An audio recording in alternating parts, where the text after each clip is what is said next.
Hello students, कैसे हैं आप सब लोग। आई होप आप लोग अच्छे होंगे।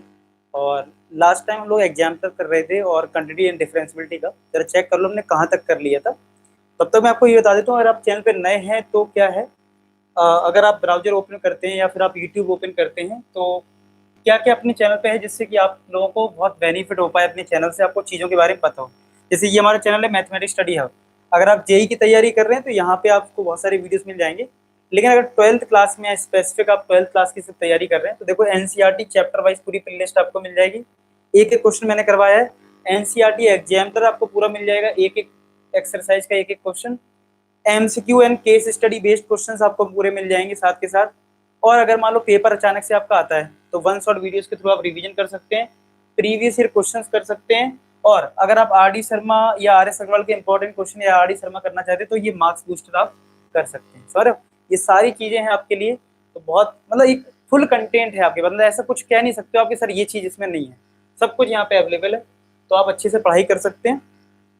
तो जरा चेक कर लो कहाँ तक हमने क्वेश्चन किए थे, तो आगे कंटिन्यू करते हैं इसी के। तो जैसा कि मैं देख पा रहा हूँ क्वेश्चन नंबर हमने 29 तक कर लिया था, हमें क्वेश्चन नंबर 30 से करना है। ठीक है, क्वेश्चन नंबर 30 से स्टार्ट करना है। आप लोग एक बार चेक कर लो, लास्ट क्लास से हुई है। 30 में आपके पास है, 30 क्वेश्चन में है द वैल्यू ऑफ के which makes the function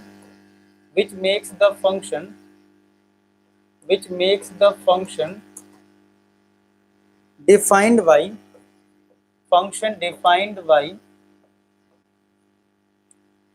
fx is equal to sin 1 by x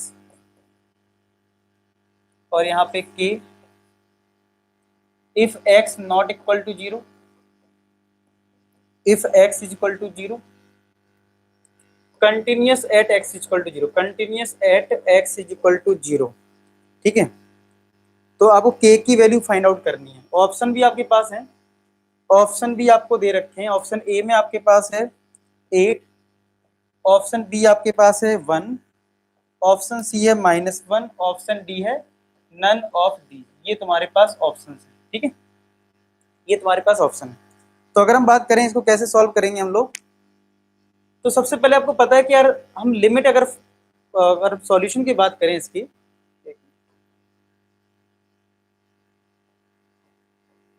note कर लो जरा, आप लोग कर लो जरा नोट। पहले खुद से सोचो जरा, बताओ कमेंट सेक्शन में आप लोग आंसर बताओ क्या इसका आंसर है। जरा कमेंट सेक्शन में बताओ इसका आंसर क्या लग रहा है आपको, क्या होना चाहिए इसका आंसर। ठीक है, अब एक चीज देखो देखने वाली ये कि अगर x नॉट इक्वल टू 0 है तो आप अगर लिमिट निकालोगे, तो मैंने आपसे बोला है कि अगर x नॉट इक्वल टू 0 का मतलब क्या है, लेफ्ट साइड और राइट साइड दोनों पे यही फंक्शन है। बहुत अच्छी बात है, लेकिन आपको ये पता होना चाहिए कि अगर लेफ्ट साइड जाओगे तो x के लिए अगर नेगेटिव साइड जाओगे तो साइन माइनस थीटा क्या होता है, माइनस साइन थीटा होता है। और साइन प्लस थीटा क्या होता है, वो तो साइन थीटा ही आएगा। यानी ये डिफरेंट डिफरेंट आएगा। समझ रहे मेरी बात, समझ रहे मेरी बात, अलग अलग आएगा। ये साइन माइनस थीटा अलग होगा, साइन प्लस थीटा अलग होगा। यानी कि कहने का मतलब ये है आपकी जो लिमिट है वो एग्जिस्ट ही नहीं करेगी। यानी आपका जो लिमिट है ना, यानी limit x tends to 0 1 by sine 1 by x, sine 1 by x, क्योंकि अगर एलएचएल निकालोगे तो माइनस आएगा, आरएचएल निकालोगे तो प्लस टाइम्स आ जाएगा। तो ये limit this does not exist, ये लिमिट जो है वो डज नॉट एग्जिस्ट है। और अगर लिमिट डज नॉट एग्जिस्ट है इसका मतलब है कि k की वैल्यू कोई आएगी नहीं, इसमें नन ऑफ दीज हो जाएगा, नॉट डिफाइन। क्योंकि k की वैल्यू आपकी आएगी नहीं तो नन ऑफ दीज इसका आंसर हो जाएगा। ठीक है, तो आई होप आपको समझ में आ गया होगा, लिमिट डिफाइन ना होने के जैसे k की वैल्यू आप इसमें फाइंड आउट नहीं कर सकते। ठीक है, चलो नेक्स्ट 31 क्वेश्चन है। आया सबको समझ में पक्का? कमेंट सेक्शन में बता दो जरा, मैं आपको 15 सेकंड का टाइम देता हूँ, आप चेक कर लो और मुझे बताओ कि आपको समझ में आया या नहीं आया। मैं देख रहा हूँ आपका। ठीक है, तो चलिए करते हैं क्वेश्चन नंबर 31। 31 में आपके पास है the set of points, the set of points, the set of points where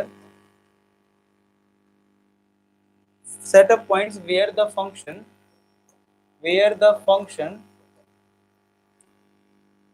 f given by fx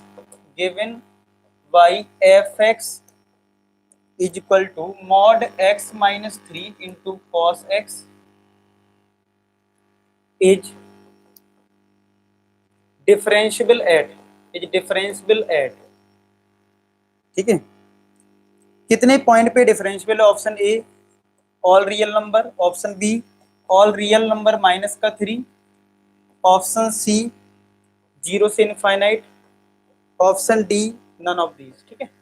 ये ऑप्शन सोच के देखो आप लोग, पहले ट्राई करो, पहले खुद से, नहीं आएगा तो मैं बताता हूँ, पहले आप लोग ट्राई करें, पहले आप लोग ट्राई करो जरा इसका सॉल्यूशन क्या होगा। क्या लगता है आपको? बताओ जरा क्या होगा इसका आंसर, क्या होगा इसका आंसर, सोचो।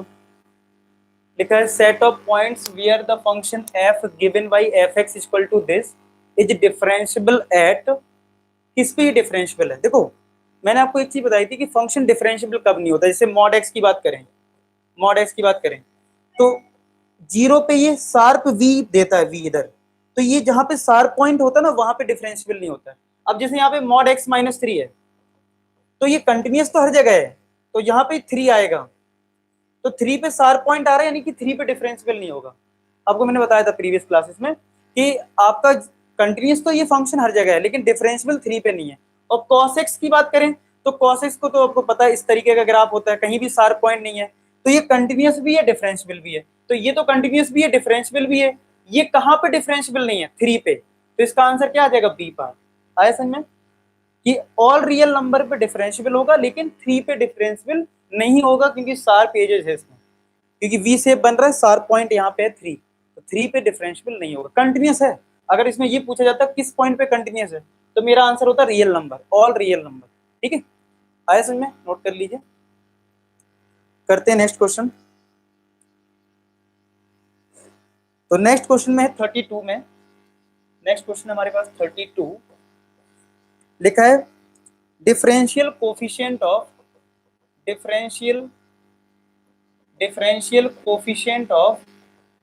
Differential coefficient of sec bracket में tan inverse x with respect to x, ठीक है। Option A x upon root 1 plus x square, option B x upon root 1 plus x square, option C x root 1 plus x square, option D 1 upon root 1 plus x square, ठीक है। ये question है। चलो तुम लोगों को मैं 1 minute का टाइम देता हूँ, निकालो इसका आंसर। 1 मिनट का टाइम देता हूँ, चलो फटाफट इसका आंसर निकालो, देखते हैं कौन करेगा इसका आंसर। निकालना जरा इसका आंसर क्या आ रहा है, फटाफट देखो क्या आएगा इसका आंसर।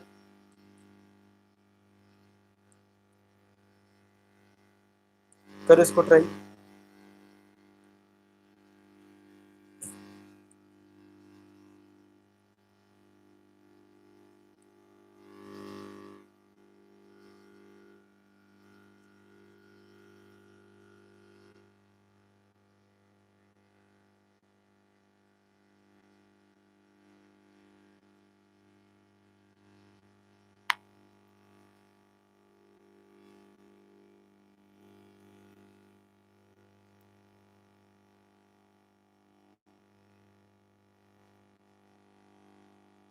कितना आ रहा है इसका आंसर, बताओ कितना है इसका आंसर।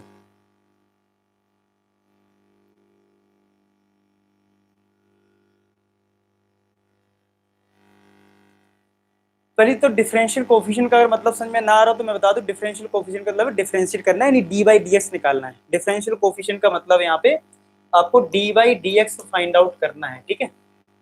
अच्छा, तो यानी आपको डी बाई डी एक्स किसका फाइंड आउट करना है? यानी हमें D by D x find out करना है सेक ब्रैकेट में tan इनवर्स x को, इसको डिफरेंशिएट करना है। तो पहले इनवर्स ट्रिग्नोमेट्री से इसको सिंप्लीफाई कर लो, फिर करेंगे डिफरेंशिएट। अगर ये बाहर सेक है तो अंदर सेक लाना है, कैसे लाओगे अंदर सेक, बताओ। अगर बाहर सेक है तो अंदर tan है, तो इस tan को अगर सेक में कन्वर्ट करना है तो कैसे करोगे? इसको अल्फा मान लो, तो अल्फा इक्वल टू हो गया tan इनवर्स x, तो टेन अल्फा कितना आ जाएगा, एक्स आ जाएगा। तो नीचे बना गया। तो अगर मैं ट्राइंगल बना लूँ एक, तो टेन होता है परपेंडिकुलर अपॉन बेस, यानी कि एक्स बेस 1 हो गया, परपेंडिकुलर ये हो गया। तो अगर मैं पाइथागोरस लगा दूं यहाँ पे, तो ए सी स्क्वायर क्या आएगा, base square plus perpendicular square, यानी ए सी की वैल्यू क्या आ जाएगी, square root of 1 plus x square आ जाएगी। अच्छा, मुझे सेक में कन्वर्ट करना है, तो सेक अल्फा क्या हो जाएगा, हाइपोटेनियस अपॉन बेस, यानी कि रूट 1 प्लस एक्स स्क्वायर आएगा। तो अल्फा कितना हो जाएगा, sec inverse root 1 plus x square. Put कर दो जरा, तो अल्फा की वैल्यू आ गई तुम्हारी, ठीक है। तो D by D x sec bracket में सेक इनवर्स कितना आया, रूट 1 प्लस एक्स स्क्वायर। तो सेक से सेक इनवर्स तो प्रॉपर्टी हट जाएगा, हमारा सीधा डेरिवेटिव क्या बचेगा, डेरिवेटिव बचेगा रूट 1 प्लस एक्स स्क्वायर का, डेरिवेटिव बचेगा रूट 1 प्लस एक्स स्क्वायर का। अब रूट एक्स का डेरिवेटिव कर दो, अब रूट एक्स का कर दो डेरिवेटिव। तो रूट एक्स का अगर हम डेरिवेटिव करेंगे तो कितना आएगा, 1/2 रूट एक्स, 1/2 रूट एक्स। अब अंदर वाले पार्ट का करोगे तो 1 का 0 और एक्स स्क्वायर का कितना होगा 2x, तो ये 2 कट गया, तो आंसर कितना हो गया, x upon root 1 plus x square. क्या आंसर आया इसका, देखते हैं। x अपॉन x तो कहीं नहीं, यहाँ पे लगता है प्लस है, एक मिनट में चेक कर लेते हैं, यहाँ प्लस होगा, एक मिनट, ए पार्ट आ जाएगा इसका आंसर, हाँ प्लस ही है, चेक कर लेना आप, एनसीईआरटी एग्जाम पे प्लस ही है। चलिए नेक्स्ट क्वेश्चन करते हैं 33, क्वेश्चन नंबर 33 कर लेते हैं फटाफट। 33 में दे रखा है,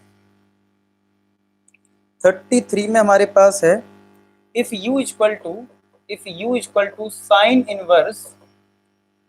inverse 2x upon 1 plus x square, ठीक है, and v is equal to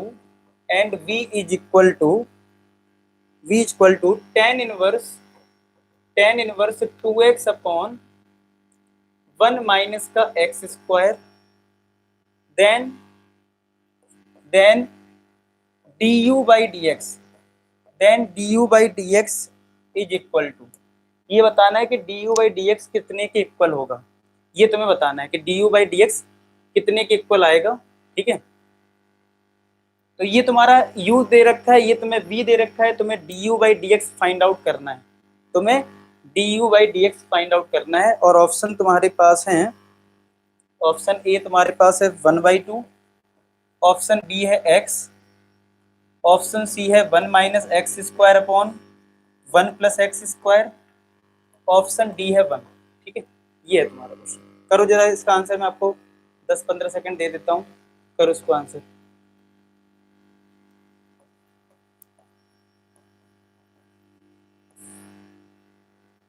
करो जरा फटाफट इसका आंसर।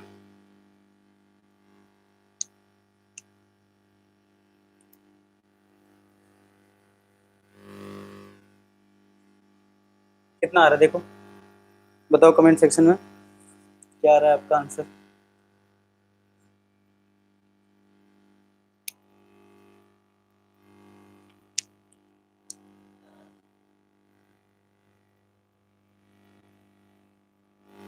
क्या आ रहा है इसका आंसर, बताओ जरा।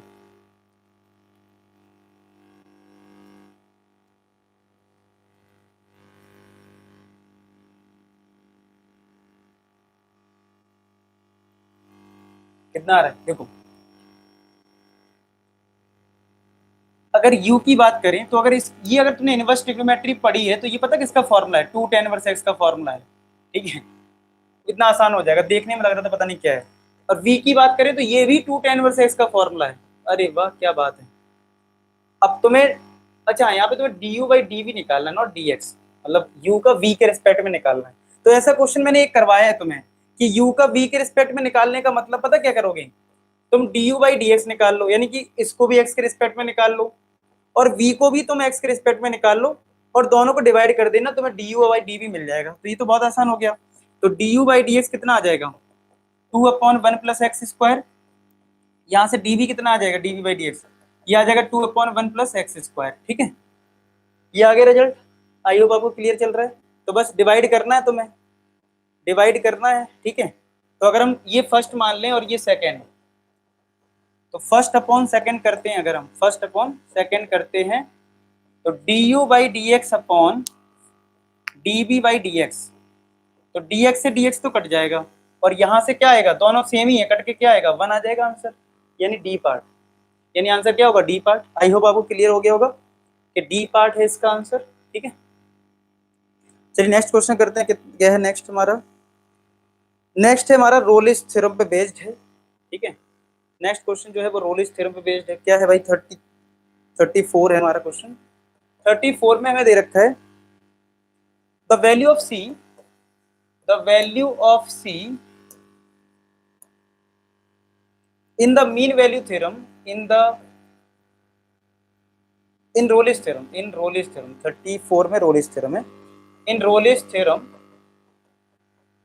इन Rolle's theorem for the function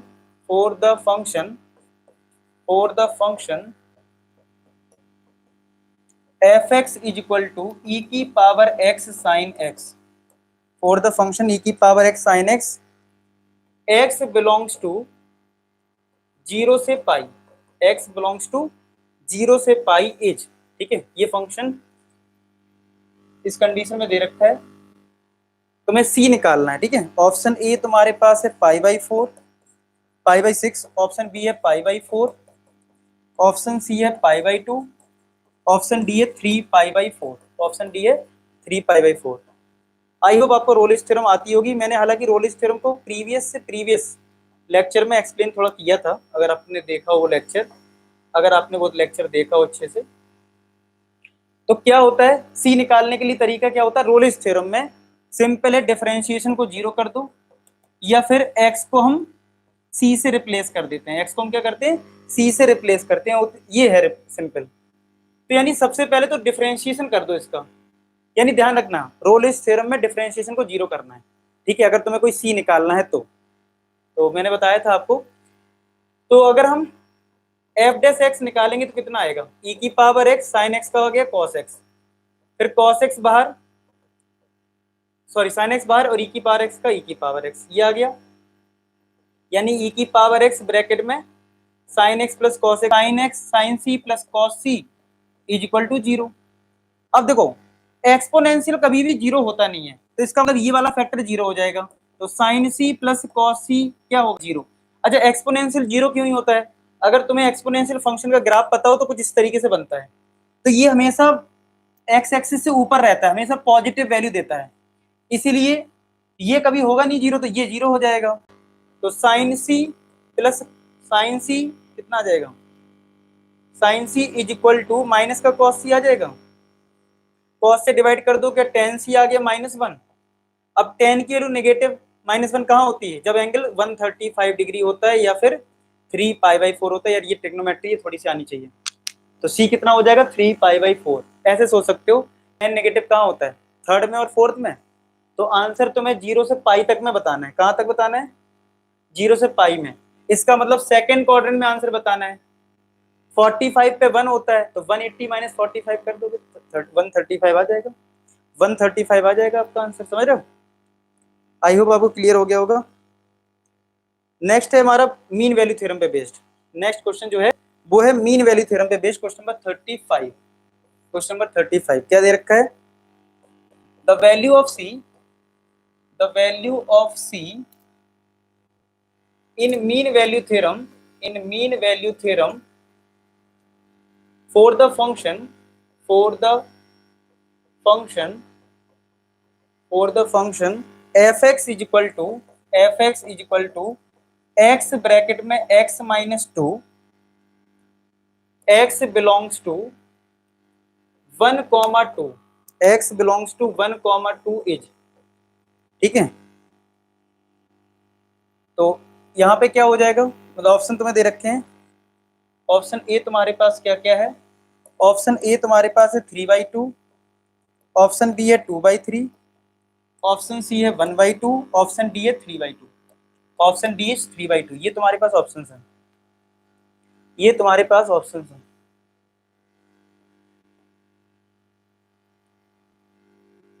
ठीक है, अब होता क्या है, जैसे इसमें सी निकालना है आपको, find the value of C in mean value theorem.